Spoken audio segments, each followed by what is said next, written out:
मी विपुल चौधरी या 2-3 दिवसाआधी सुद्धा मी एक व्हिडिओ शेअर केलेला होता, परंतु आजचा सुद्धा एक मी व्हिडिओ शेअर करतोय की सर्वात महत्त्वाचं मला सांगायचं आहे की बऱ्यापैकी शेतकऱ्यांकडे अजून सुद्धा चांगल्या प्रमाणात बऱ्यापैकी पतला जरी असेल तरी आपण त्याला चांगलंच म्हणू, चांगल्या प्रमाणात अंबिया बहार दिसून येतोय.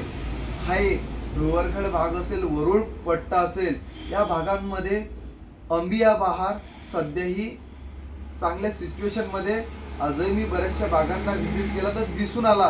परंतु मी तुम्हाला सांगतो रेटमध्ये खूप चांगली तफावत झाली. खूप चांगली आनंदाची बाब आहे की यावर्षी अंबियाला खूप चांगले रेट आहे. जरी मोसंबी शेतकरी हा खूप अडचणी आला, दरवर्षी मोसंबीला रेट असतात, परंतु यावर्षी जर विचारात गेलं मोसंबीला कोणी विचारायला तयार नाही आहे. ही परिस्थिती निर्माण झालेली आहे. दरवर्षी मोसंबी चांगल्या रेटने जातात, परंतु यावर्षी सर्व उलट झालं. यावर्षी आंब्याची फसल खूप कमी असल्यामुळं, संत्र्याची फसल ही एकदम अल्प असल्याच्यामुळं रेट मध्ये थोडी तफावत होती, परंतु आता रेट खूप चांगले आहे. 55 पर्यंत चांगल्या बागेचे चांगले सौदे होऊन राहिले. 53, 54, 47 पासून तर 55 पर्यंत बागेचा 1 डिसेंबर 2 डिसेंबर असं म्हणा की चालू तोडीमध्येच चांगले सौदे होऊन राहिले आणि त्या पद्धतीनं पैसेही शेतकऱ्यांचे चांगले नाही म्हणता येईल, परंतु समाधानकारक होऊन राहिले.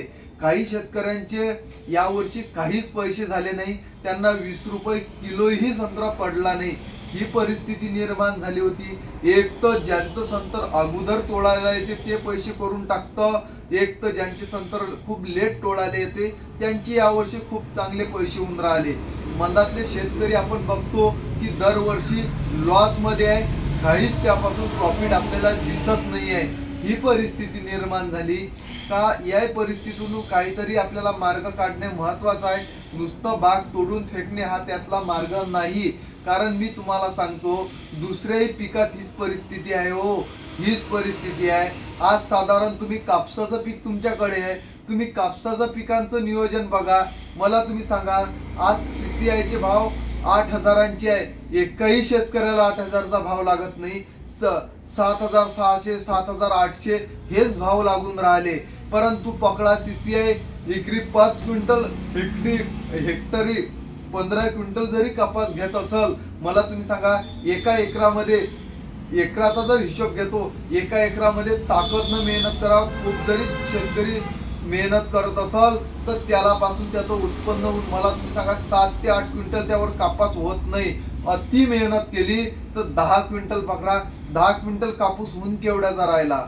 8,000 पकडा. तुमची जर इच्छा असेल 8,000 पकडा, 80,000चा कापूस होता, परंतु 50,000 रुपये त्याला लागत आहे ना.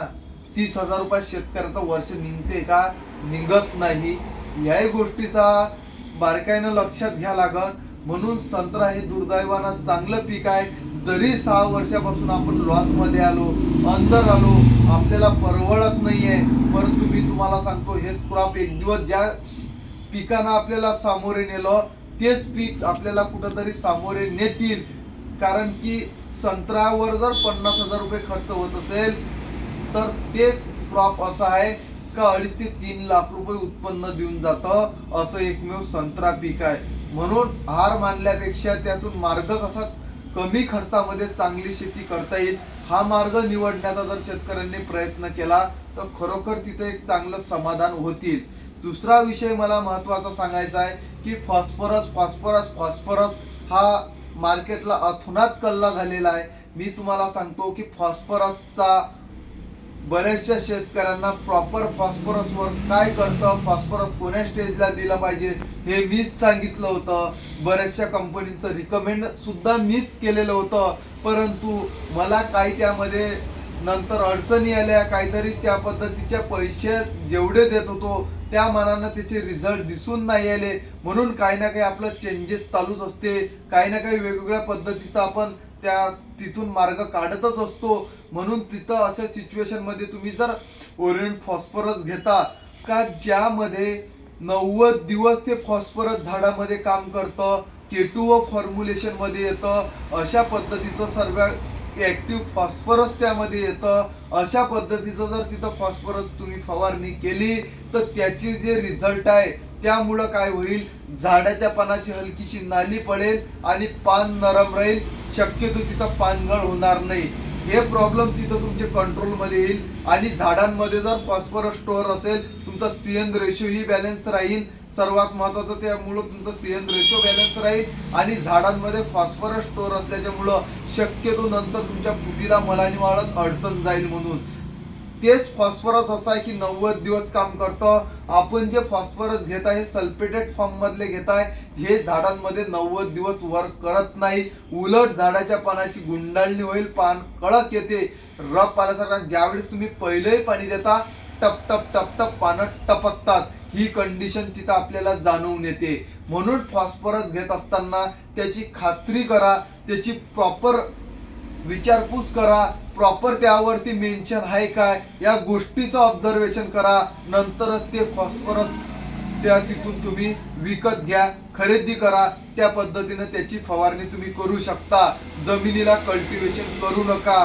ज्या अवस्थेमध्ये जमीन पडली आहे त्याच अवस्थेमध्ये जमिनीला राहू द्या. यावेळेस जमिनीचं कल्टिवेशन करू नका. जमिनीचं कल्टिवेशन फुलाचं रूपांतर दाण्यावर झाल्यानंतर तुम्ही नंतर जमिनीचं कल्टिवेशन करू शकता, पण ह्या सिच्युएशनला जमिनीचं कल्टिवेशन करू नका. तसंच बिलकुल पडलेलं राहू द्या. तुम्हाला जर काही अडचण आली, काही फॉस्फरस बद्दल काही इन्फॉर्मेशन लागली, अदर इन्फॉर्मेशन लागली, मी तुम्हाला माझा नंबर देणारच आहे. त्या नंबरवर तुम्हाला केव्हाही कॉल करू शकता किंवा मेसेज सुद्धा करू शकता. परंतु फॉस्फरस ज्यावेळेस घेत असताना मार्केटमधून त्याची खात्री करून घेणे, प्रॉपर त्यावरती सगळ्या गोष्टी मेन्शन आहे का या गोष्टीचा विचार करणे, नंतरच त्याची तुम्ही पूर्तता करून त्या पद्धतीची विचारपूस करून आणि खरोखर ते मारल्यानंतर मी सांगतो त्या पद्धतीनं झाडांमध्ये आपल्याला सगळ्या गोष्टी दिसते काय याची सुद्धा बारकाईने अभ्यास करून तिथं तुम्ही त्याची फवारणी करू शकता. धन्यवाद.